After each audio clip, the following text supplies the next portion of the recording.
안녕하세요. 저는 얼마 전 정말 기가 막힌 일을 겪고 남편과 이혼을 하게 되었는데요. 친구에게 제가 겪은 일을 말하니 이곳에 한번 올려보는 게 어떠냐고 추천을 하더라고요. 익명으로 제보하는데 여기에도 저 못지않게 스펙터클한 일들이 많이 일어난다고 하면서요. 친구 말을 듣고 호기심에 여기에 올라오는 사연들을 몇 번 들어보게 됐는데 제 이야기와는 비교도 안 될 정도의 일들이 정말 많이 일어나고 있더라고요. 그래서 쓸까 말까 고민을 많이 했지만 그래도 용기를 내어 한번 적어보려고 해요. 저는 1년 전에 결혼을 했고 불과 며칠 전에 이혼을 하게 됐어요. 연애했던 기간에 비해 결혼 생활은 터무니없이 짧게 끝나버렸죠. 저희 인생에서 1년은 하루로 치면 1분과도 같은 정말 상당히 짧은 기간이었지만 고작 그 1년 동안에 온갖 일을 다 겪은 걸 생각하면 100년 같은 1년이었어요. 제가 이혼을 결심하게 된 이유는 남편과 시댁의 폭언 때문이었는데요. 저도 처음부터 그들에게 폭언을 들은 건 아니었어요. 결혼 전과 결혼 후 3개월 정도는 남편이나 시부모님께서 정말 잘해주셨어요. 모르는 사람이 얼핏 봤을 때 저를 딸이라고 생각할 정도로 잘해주셨어요. 남편과도 중학생 때부터 알던 사이라 정말 친구처럼 장난도 잘 치고 재밌게 지냈었어요. 연애하면서도 이런 집안에 시집가면 늘 웃는 일만 가득하겠다라고 생각을 했을 정도였어요. 저와 남편은 중학생 때부터 알고 지냈지만 고등학생 때 서로의 마음을 확인하고 만나기 시작했어요. 중학교, 고등학교를 같이 나와서 서로 알고 지내던 사람들이 많이 겹쳤었죠. 그래서 늘 친구들과 같이 모여서 놀고 학교 생활도 연애도 정말 재밌게 했어요. 저희가 몇 년간 친구였다가 연인으로 발전한 케이스라 처음엔 살짝 어색하더라고요. 한순간에 관계가 바뀌어버리니까 전보다 많이 조심스러워지고 대하기가 어려운 거예요. 아직도 어색한 공기가 흐르는 연인으로서의 첫 만남이 기억나네요. 평소에 자연스러웠던 행동들도 다 부자연스러워지고 둘 다 우왕좌왕 말도 아니었죠. 로봇처럼 그러고 있는 서로의 모습을 보는데 너무 웃긴 거예요. 한바탕 크게 웃고서 둘이 동시에 이런 거 우리한테 안 어울리니까 괜히 내숭 떨지 말고 평소대로 행동하자면서 분위기를 풀었어요. 연인이 됐다고 해서 별게 있는 건 아니더라고요. 오히려 서로가 서로에게 대해 잘 아니까 6년이라는 시간 동안 편하게 만날 수 있었던 것 같아요. 어떻게 하면 화가 풀리는지도 잘 알아서 싸우지도 않지만 간혹 싸우게 되면 금방금방 화해했었어요. 나를 이렇게까지 잘 아는 사람이 또 있을 수 있을까라는 생각이 들었고 남편도 저와 같은 생각을 하고 있었던 건지 지금같이 친구처럼 재밌게 살자며 프로포즈를 했죠. 저는 당연히 남편의 프로포즈를 받아주었고 양가 부모님을 만난 뒤 결혼 준비를 시작했어요. 프로포즈를 받아주면서도 걱정됐던 게 한 가지가 있었어요. 그건 바로 집안 차이였는데 저희 집안은 못 살지도 잘 살지도 않는 평범한 집안이었고 남편 집안은 시아버지께서 조그만 사업을 하셔서 저희 집안보다는 부유한 편이었어요. 아무래도 수준이 비슷한 집안끼리 결혼해야 마찰이 없을 텐데 저희 집안이 기우니까 걱정이 됐었었죠. 하지만 저희 시부모님께서는 그게 무슨 상관이냐고 요즘 누가 집안 따지냐면서 저를 안심시켜 주셨죠. 솔직히 저는 남편보다는 시부모님이 좋은 사람이라 결혼을 결심하게 됐어요. 신혼집을 구하러 다녔었는데 집은 원래 남자 쪽에서 해주는 거라면서 시부모님께서 해주시려는 거예요. 저는 저희 힘으로 집을 구하고 싶다고 계속 거절했었는데 결국은 시부모님 뜻을 꺾지 못했어요. 시부모님께서 집을 해줬다는 소리를 듣고 혼수는 저희 부모님께서 다 해주셨었어요. 결혼식을 올릴 때까지 시댁에 빚지고 들어가는 기분이라 영 마음이 편치 않았어요. 며느리로 들어가서 시부모님께 정말 잘해드려야겠다는 생각을 했죠. 저희는 결혼 전부터 아이를 천천히 가지기로 합의 봤었어요. 처음엔 남편은 빨리 아이를 가지고 싶어 하더라고요. 그래서 한동안 남편을 설득하느라 애를 참 많이 먹었어요. 우리 아이는 천천히 가지는 걸로 하자. 나 다른 건 다 양보해도 이번만큼은 양보 못해. 솔직히 애 낳는 것도 여자고 키우는 것도 여자잖아. 그만큼 내 의견도 들어줘야지. 아이 키우는 거 힘들겠지만 그래도 아이가 있으면 우리 집이 더 행복해질 수 있잖아. 우리 부모님도 애 좋아하고 나도 애 좋아하고 그리고 집안에 애 웃음소리 들리면 얼마나 좋아. 내가 아이를 안 낳는다는 게 아니야. 단지 조금 천천히 가지자는 것뿐이지. 당신이 나 대신 애 낳아서 키워줄 것도 아니잖아. 그리고 우리 아직 젊은데 신혼 더 즐기면 안 될까? 아이 낳고도 계속 신혼처럼 쭉 즐기면 되잖아. 뭐가 문제야. 나는 너가 왜 이렇게까지 아이 낳는 거에 반대를 하는지 모르겠어. 아이 낳고 어떻게 신혼처럼 즐겨? 애는 뭐 혼자 커? 내가 키워야 하는 거잖아. 아이 낳는 순간 내 삶은 없어지는 거야. 온 신경을 아이한테 쏟고 내 인생을 바쳐야 하는 거라고. 저는 아이를 안 낳고 싶은 게 아니라 일찍 낳기가 싫었어요. 아이를 낳게 되면 그때부터는 온전한 내 삶이 없어지고 누군가의 엄마로서 살아가야 하는 거잖아요. 오로지 아이에게 저의 모든 것을 쏟아부어야 하는데 저는 벌써부터 그러기 싫었거든요. 아직 젊으니까 아이를 천천히 낳아도 된다고 신혼을 즐기자면서 남편을 설득하느라 힘들었죠. 남편도 듣다 보니 제 말이 틀린 것은 아니니까 나중에는 아무 말도 못하고 수긍하더라고요. 남편은 저와 결혼과 동시에 시아버지 회사에 들어가서 일을 배우기 시작했어요. 아무래도 장차 회사를 물려받을 사람이니 다른 사람들보다 하는 일이 많아서 힘들어 보이더라고요. 저도 일을 안 하는 건 아니지만 남편은 유독 다크서클이 볼까지 내려와서 피곤해 보였어요. 원래 집안일을 반반 부담하기로 했었는데 적응할 동안은 집에 와서까지 힘들게 하고 싶지 않아서 회사에 적응할 때까지 편히 쉬라고 집안일 도와달라는 말을 잃지 하지 않았었어요. 그런데 나중에는 이게 당연시 되어버려서 이혼할 때까지도 제가 다 하고 있었죠. 연애할 땐 대화도 참 많이 했는데 결혼 후엔 일하기 시작하면서 집에서 남편과 대화하는 거라곤 다녀올게, 다녀왔어, 밥 먹어, 잘 먹었다 이런 말밖에 안 하게 되더라고요. 한 번 말할 때 4글자를 못 넘기는데 이게 각 결혼한 신혼의 모습이 맞는 건가 싶었어요. 20년 동안 지지고 볶고 살아온 부부도 이 정도까지 아닐 거예요. 제가 결혼을 한 건지 아들을 하나 키우게 된 건지 모르겠더라니까요. 게다가 사업할 땐 인맥이 중요하다고 인맥 관리하겠다는 핑계로 남편의 귀가 시간도 점점 늦어졌어요. 매일같이 술을 퍼마셔서 이제는 이게 사람인지 개인지 구분이 안 갈 정도로 취한 상태로 집에 왔었죠. 남편이 비밀번호라도 제대로 치고 들어오면 다행이라고 절을 해야 할 판이었어요. 그리고 2발로 집에 걸어 들어온 게 언제인지 가물가물해져서 기억도 안 날 지경이었어요. 아무리 사업이 중요하다지만 뭔 생각 좀 하고 다녔으면 좋겠다고 남편을 걱정하고 있었는데 제가 지금 남편을 걱정할 때가 아니었던 거예요. 어마무시한 시집살이가 저를 기다리고 있을 줄은 꿈에도 몰랐거든요. 결혼한 지 3개월 정도 지나니까 저를 친딸처럼 생각하시던 시부모님은 완전히 다른 사람처럼 저를 못 잡아먹어서 안달난 사람같이 변하더라고요. 저는 다른 회사에서 일을 하고 있었는데 이제 가족 됐으니까 시아버지 회사로 들어오라는 거예요. 시아버지 회사로 들어간다고 해서 저한테 나쁠 건 없으니까 알겠다고 했었어요. 그런데 왜 저를 시아버지 회사로 들어가게 했는지 정확히 2주 뒤에 알게 되었죠. 회사로 출근해서 이제 막 일을 시작하려는데 시어머니께 전화가 온 거예요. 아가, 오늘 제사 있는 거 알고 있니? 얼른 와서 음식 좀 해라. 나 혼자서는 도저히 못하겠구나. 네가 빨리 와서 도와줘야겠어.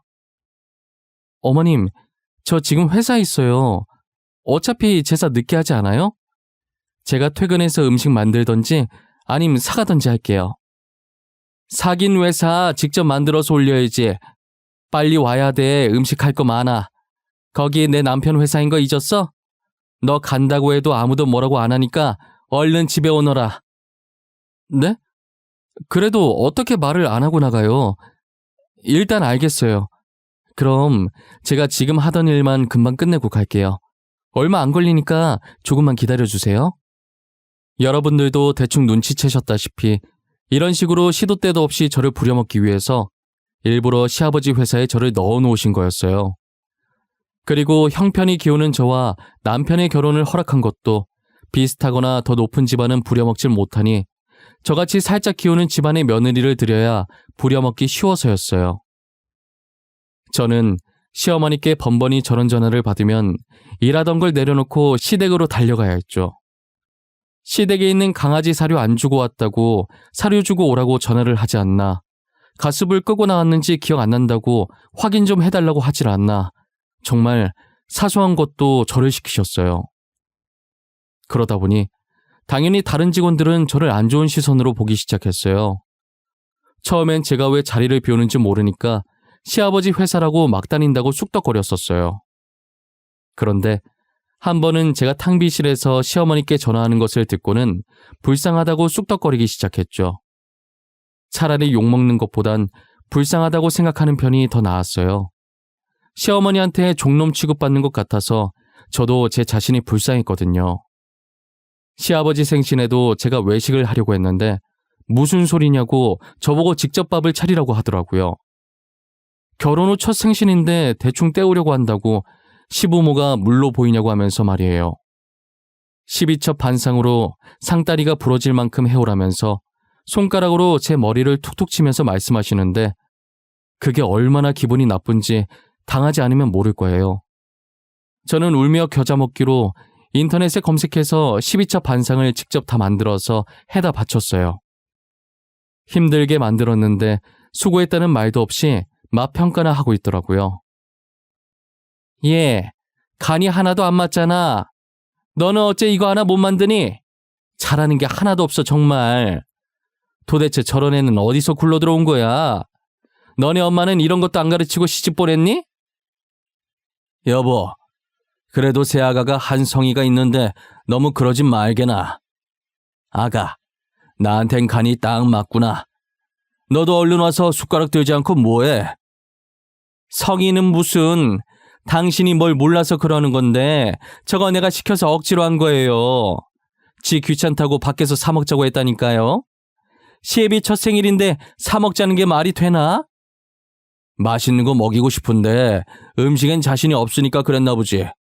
뭘 또 그렇게까지 반응을 해? 아가, 나는 뭐든 괜찮아. 그리고 이 사람 말 마음에 담아두지 마. 생각 없이 말하는 게 취미인 사람이니까. 죄송해요, 아버님. 제가 생각이 짧아서 괜히 두 분 싸움만 붙인 것 같네요. 기분 좋아야 할 날인데 진짜 죄송해요. 더 연습해서 다음엔 맛있는 밥 차려드릴게요. 시어머니께서 음식 평가하면서 저한테 일방적으로 화내고 계실 때 막아주신 건 시아버지밖에 없었어요. 열심히 제 편 들어주시는 시아버지 옆에서 남편은 옆에서 개걸스럽게 밥을 퍼먹기 바빴죠. 그럼 또 남편 먹는 모습 보고 시어머니께서는 남편은 며칠 동안 굶겼냐고 화내셨어요. 어찌나 자기 아들을 애지중지 여기던지 둘 다 꼴보기 싫어서 제 앞에 있는 밥그릇을 던지고 싶었어요. 시어머니는 계속 맛없다고 투덜거리면서 제일 많이 드시는 거 보고 어이가 없었습니다. 시아버지 생신이 지나고 얼마 뒤 친정어머니께서 넘어지면서 꼬리뼈를 조금 다치신 거예요. 움직일 수가 없어서 당분간 입원을 해야 했고 저는 시아버지께 부탁해서 당분간만 회사를 쉬겠다고 했죠. 시아버지께서는 제 사정을 듣고 어머니 많이 아프신 거냐고 얼른 가보라고 흔쾌히 허락해 주시더라고요. 그래서 회사에 급한 일만 먼저 처리하고 곧장 친정어머니 병실로 가서 병간호를 하고 있었어요. 그런데 제가 병실에 들어온 지 1시간도 안 돼서 시어머니께 전화가 온 거예요. 이젠 휴대폰에 시어머니 이 4글자만 뜨면 무슨 말을 하실까 두려워서 온몸이 떨렸어요. 진짜 전화 받기 싫었는데 친정어머니께서 왜 그러냐고 빨리 받아보라고 해서 억지로 받았죠. 예, 우리 영감한테 들었는데 너 회사에 휴가 냈다며? 잘 됐네. 지금 김장해야 하거든? 네가 당장 우리 집으로 와야겠다. 어머님, 제가 휴가 낸 건 들었는데 왜 휴가 낸 건지는 못 들으셨어요? 저희 엄마가 지금 몸이 안 좋아서 병간호해야 돼서 휴가 낸 거예요. 저 못 가요. 들었다. 꼬리뼈 다쳤다지? 아니 얘, 병원엔 간호사가 없다니? 침대 위에 있는 버튼 하나만 누르면 간호사가 다 알아서 해주는데 뭐가 걱정이야? 병원에 환자가 저희 엄마만 있는 게 아니잖아요. 환자가 한둘이 아닌데 어떻게 다 케어해줘요. 제가 옆에서 계속 지켜봐줘야죠. 저는 못 가요. 어머님, 죄송해요. 야! 너는 내가 좋게 얘기하니까 시엠이 무서운 줄 모르지? 당장 안 와? 너 지금 당장 우리 집으로 튀어와. 알겠어? 목소리가 어찌나 카랑카랑하고 크던지 볼륨을 1로 했는데도 밖까지 시어머니 목소리가 다 들리더라고요. 저희 어머니는 자기는 괜찮으니까 시어머니한테 급한 일 있는 것 같아 보이니 저보고 가보라고 했어요. 결국 저는 어머니한테 너무 미안해서 눈물 찔끔 흘리고 무거운 마음으로 시댁에 향했죠. 도착하니 동네 사람들한테 다 나눠줄 작정인 건지 배추가 거실 한가득 쌓여 있더라고요. 시어머니는 해맑게 웃으면서 저보고 이거 다 하면 된다고 그러시는 거예요. 말이 쉽지. 도대체 둘이서 저 많은 양의 배추들을 가지고 언제 다 하냔 말이에요. 저는 울상을 지으며 빨간 고무장갑을 끼고 배추에 양념을 묻히고 있었어요. 그런데 시어머니께서는 양념 만드느라 힘드시다면서 소파에 앉아 계시더라고요. 설마 이 많은 걸 제가 다 해야 하냐고 물어보니 당연한 거 아니냐는 대답만 돌아왔죠. 이건 아닌 것 같다고 하고 싶었는데 시어머니께서는 늙은이가 해야 하냐며 제가 말을 꺼내기도 전에 잔소리를 퍼부으셨어요. 저는 도와주는 사람 하나 없이 그 많은 김장을 제가 다 했어요. 시어머니께서는 소파에 누워 코까지 골며 잘 주무시더라고요. 배추에 양념 바르면서 병원에 두고 온 친정어머니가 제 눈앞에 계속 아른거리더라고요. 결국 저는 제 신세가 너무 불쌍해서 눈물을 참지 못하고 몰래 울면서 김장을 끝냈어요. 그날 김장하는데 끝도 없이 나오는 배추 때문에 배추에 깔리는 악몽까지 꿨었어요. 저는 시어머니께서 해도 너무한 것 같은 기분이 들더라고요. 그래서 퇴근하고 들어온 남편을 붙잡고 하소연하기 시작했죠. 어머님 해도 너무하신 거 아니야? 우리 엄마 꼬리뼈 다쳤는데 봐줄 사람이 없어서 내가 휴가까지 써가며 병간호하는데 어떻게 우리 엄마 안 보는커녕 김장하러 오라고 하실 수가 있어? 장모님 잘못된 거 아니잖아. 며칠 입원하면 다시 괜찮아지는 거 아니야? 당장 어떻게 된 것도 아닌데 왜 그렇게 유난이야. 방금 퇴근해서 피곤해 죽겠는데 너까지 보태지 마. 뭐? 당신 방금 뭐라고 그랬어? 네가 사람이야? 어떻게 말을 그렇게 해? 당신 부모님 아니라고 그렇게 막말해도 되는 거야? 야, 원래 늙으면 뼈도 약해지고 온몸이 아프고 그러는 거야. 그러니까 제발 유난 좀 떨지 마, 어? 나 좀 자기 비켜. 너 만약에 니네 엄마가 그렇게 되면 그때도 그런 말 나오는지 보자. 뚫린 입이라고 막말하지 마, 알겠어? 인연이 미쳤나? 너 지금 뭐라고 그랬냐? 아주 우리 엄마 죽으라고 고사를 지내지 왜? 그동안 엄마가 잘해줬던 건 기억도 못하고 뭐가 어째? 순식간에 남편 눈이 돌아가더니 말릴 틈도 없이 제 몸을 밀치더라고요. 몇 차례나 제 몸이 돌아갔고 이렇게 계속 지내다간 제 명이 못 살 것 같아서 더 늦기 전에 이혼을 해야겠다고 결심을 하게 됐어요. 저는 시간 날 때마다 이혼할 만한 건덕지를 찾고 있었어요. 어떻게든 이혼하겠다는 생각으로 남편의 일거수일투족을 매의 눈으로 감시했어요. 그로부터 일주일 뒤, 여느 때처럼 남편이 술에 절여져서 내 발로 들어오더라고요. 남편을 일으켜 세워서 안방으로 향하는데 술 냄새, 담배 냄새 사이에 여자 향수 냄새가 약간 나는 거예요. 저는 이걸 기회라고 생각했고 이혼할 수 있을 것만 같은 느낌에 웃음이 저절로 나왔죠. 남편 자켓을 뒤져보니 안쪽 주머니에서 술집 영수증이 나오더라고요. 혹시나 몰라서 일단 제 휴대폰으로 찍어두고 다시 원래대로 넣어놨어요. 그리고 남편 휴대폰을 들고 거실로 나왔는데 잠금 해제를 하려고 보니 지문인 거예요. 다시 안방으로 들어가서 남편을 손가락으로 살짝 톡하고 건드렸는데 미동도 없더라고요. 이때 빨리 잠금을 해제해야겠다는 생각에 조심히 남편 손을 들어 올렸어요. 이제 손만 살짝 닿으면 잠금이 해제가 되는데 갑자기 남편이 벌떡 일어나서 저를 쳐다보는 거예요. 남편과 눈이 마주치고 저는 놀랬지만 아무렇지 않은 척하면서 마른 침을 꿀꺽하고 삼켰어요. 설마 들킨 건가 했는데 이내 남편 눈이 다시 풀리면서 뒤로 넘어가더라고요. 진짜 이대로 끝나는 건가 싶어서 얼마나 가슴이 두근거렸는지 몰라요. 저는 남편이 다시 눕자마자 빠르게 잠금 해제를 하고 거실로 나왔어요. 놀란 가슴을 쓸어내리면서 메신저부터 뒤지는데 아무것도 나오질 않더라고요. 힘들게 잠금을 푼 것에 비해 소득이 하나도 없어서 엄청 허망했어요. 혹시나 제가 모르는 휴대폰이 있을까 해서 뒤져봤는데 없더라고요.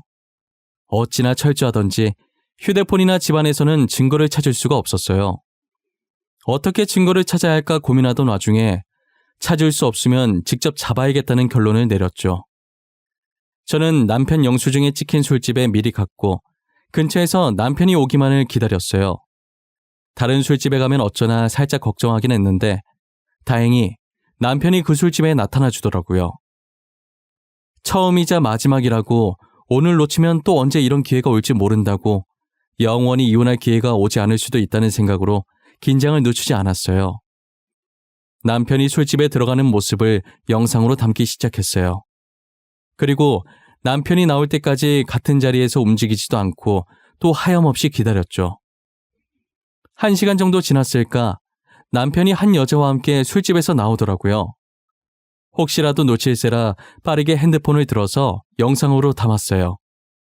그 다음 두 사람 뒤를 티 안 나게 적당한 거리를 두고 쫓아갔어요. 그러더니 여자가 눈치를 보면서 남편을 데리고 근처 방을 잡으러 들어가더라고요. 저는 두 사람이 들어가자마자 황급히 따라 들어갔어요. 그리고 사장님께 사정을 설명드려 저 둘이 들어간 방에 저도 들어갈 수 있게 해달라고 했고 한참을 망설이시다가 같은 여자 입장에서 제가 안쓰러우셨는지 마스터키를 제게 건네셨어요. 저는 키를 받아들고 그들이 들어간 방 앞에 섰는데 너무 떨려서 심호흡을 한번 하고 어느 정도 진정이 됐을 때 녹화 버튼을 누르고 조심스럽게 문을 열었어요. 문을 열자마자 그들이 애정행각하는 게 바로 보이더라고요. 모든 순간을 다 담았고 여자는 저를 보고 소리 지르더니 옷을 챙겨서 나가버렸어요. 남편은 제가 폰으로 찍고 있는 것도 모를 정도로 눈에 뵈는 게 없는지 이게 무슨 짓이냐고 제 뺨을 한 대 치더라고요. 저는 남편에게 뺨을 맞으면서도 차라리 잘 됐다고 생각했어요. 어차피 이 영상에 뺨 때리는 소리와 제가 아파하는 소리 그리고 남편의 포옹까지 모든 것이 다 들어갔기 때문에 다른 죄까지 묶어서 완전히 보내버릴 수 있다는 생각이 들었죠. 다음날 저는 진단서를 뗐고 술집에 다시 찾아서 그 여자의 신상을 캐냈어요.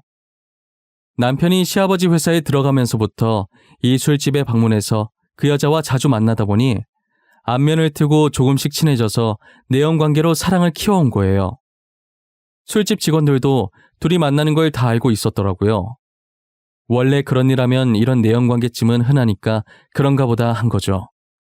그리고 여자가 모텔에 들어갈 때 왜 눈치를 봤나 했더니 유부녀였던 거예요.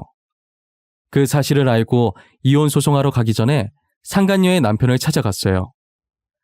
제가 예상했던 것처럼 처음엔 제 말을 믿지 않더라고요. 김진희 씨가 당신 아내 맞죠? 제가 이 말을 할까 말까 엄청 망설였는데 그래도 알고 있는 게 나을 것 같았어요. 김진희 씨, 술집에서 일하고 있는 거 아세요? 에? 저희 집사람 칵테일 바에서 일하고 있어요. 근데 그게 왜요? 도대체 무슨 말을 하시려고 저를 찾아오신 거죠? 그 여자가 그래요. 자기 칵테일 바에서 일한다고? 이거 진짜 재밌네. 남편한테 자기 직업 속였나 보다. 김진희 씨, 지금 주점에서 일해요. 칵테일 바가 아니라. 그게 무슨 소리예요? 주점에서 일을 한다니요? 장난치지 마세요. 저 그런 장난 안 믿습니다. 더 들을 말 없을 것 같으니 먼저 일어나 볼게요. 이 사진이랑 영상 보고 다시 말씀하시겠어요? 아마 이거 보고 나면 저랑 말하고 싶은 생각이 확 드실 텐데. 상간녀 남편이 일어나서 가려다가 무슨 말이냐는 듯이 인상을 찡그리면서 저를 쳐다보길래 저는 여유롭게 살짝 웃으면서 테이블 위에 있는 제 폰 화면을 손가락으로 툭툭 쳤어요. 제 손짓에 상간녀 남편은 저를 쳐다보던 시선을 제 휴대폰 화면으로 옮겼죠. 영상을 틀어주니 화면을 빤히 보다가 서서히 다시 앉더라고요. 그리고 옆에 사진을 몇 장 던져주니 떨리는 손으로 사진을 들었어요. 사진을 한참 보다가 제 남편과 같이 나온 사진을 제 앞에 놓더라고요. 그리고 손가락으로 남편을 가리키면서 누구냐고 물어봤죠. 누굴 것 같아요? 뭔가 당신 표정은 이미 예상을 한 것 같은데. 맞아요. 그 남자 제 남편이에요. 당신 아내랑 바람난 놈이요. 술집에서 일하는 것도 모자라서 유부남이랑 바람이 났다고요? 그럼 아까 영상 속 남자도 그쪽 남편 되는 사람인가요? 네, 그 둘 동일 인물이에요. 참 웃기죠? 똑같이 배우자 있는 사람들끼리 저러고 있으니 말이에요. 아무것도 모르는 당신이 너무 불쌍해서 더 호구되기 전에 빨리 정리하라고 이렇게 연락드린 거예요. 감사합니다. 저와 일면식도 없는데 이렇게 알려주시고. 솔직히 제가 어떻게 되든 당신한테는 상관없는 사람이잖아요. 그런데 왜 도와주시는 거예요? 아까 말한 것처럼 불쌍해서요. 저는 이혼하고 싶어서 핑계 찾다가 이렇게 된 거라 상관없지만 당신은 아무것도 모르고 당하고 있는 거잖아요. 얼른 똥차 버리고 그쪽 새 인생을 찾았으면 좋겠어요. 저는 새 출발하라는 말과 함께 사진은 증거로 잘 사용하라고 넘겨주고 나왔어요. 곧바로 저는 남편에게 이혼 소송과 폭행죄로 고소를 했고 상간녀한테는 상간녀 소송을 걸었어요. 술집에서 일하는 특성상 정말 하루 즐기는 사람들도 많으니까 혹시나 상간녀 소송이 되지 않을까봐 저는 직원들이 내연관계라고 증언한 음성을 증거로 제출했어요. 증거를 토대로 두 사람의 내연관계가 인정돼서 제게 위자료를 내야 했고 상간녀 남편한테도 똑같이 위자료를 내야 했죠. 시아버지는 저를 아껴주셨기 때문에 죄송해서 회사에다가 이 일을 알리지 않으려고 했는데 시아버지께서는 괜찮다고 하고 싶은 대로 하라고 하시더라고요. 제가 그동안 결혼 생활하면서 시어머니와 남편에게 얼마나 당했는지 아시니까 집사람 관리 못하고 자식 잘못 키운 자기 잘못이라고 자기도 벌을 같이 받아야 한다고 하시는 거예요. 그래서 저는 고민 끝에 회사 커뮤니티에 영상을 올렸어요. 제가 올렸던 영상이 짧은 시간에 급속도로 퍼지고 다른 회사까지 소문이 나면서 시아버지 회사에 투자해 주셨던 분들도 다 투자금을 빼셨고 결국 시아버지 회사는 망하게 되었어요. 그래도 시댁집은 급하게 시아버지의 형한테로 돌려놔서 빨간 딱지가 붙지 않았고 대신 많은 빚을 지게 됐죠. 시아버지는 더 이상 시어머니랑 살고 싶지 않다고 이혼을 하셨고 몰래 집을 팔아서 이사를 가셨어요.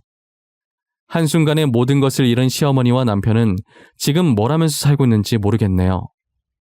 아마 남편에 대한 소문이 너무 많이 나서 다른 회사에 취직은 절대 못할 거예요. 지금 제가 다니는 회사만 해도 남편 이력서를 보고 이 사람이 그 사람 아니냐고 이력서를 제대로 보지도 않고 넘겨버리거든요. 이젠 할 수 있는 일이 아무것도 없으니 새벽에 일찍 일어나서 노가다나 뛰고 있겠죠. 자기가 한 짓이 쪽팔린 줄은 아는지 저희와 친했던 친구들과도 연락을 끊었더라고요. 지 친구가 제 친구니까 이제 전 남편한테 남은 친구도 없을 거예요.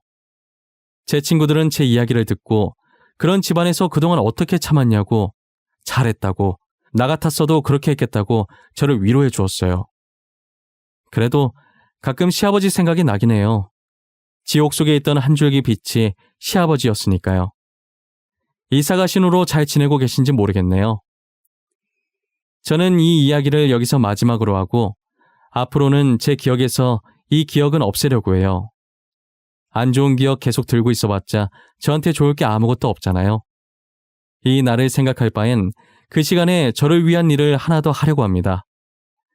지금까지 제 이야기를 들어주신 모든 분들께 정말 감사하고 부디 아프지 마시고 늘 행복만 가득하셨으면 좋겠습니다.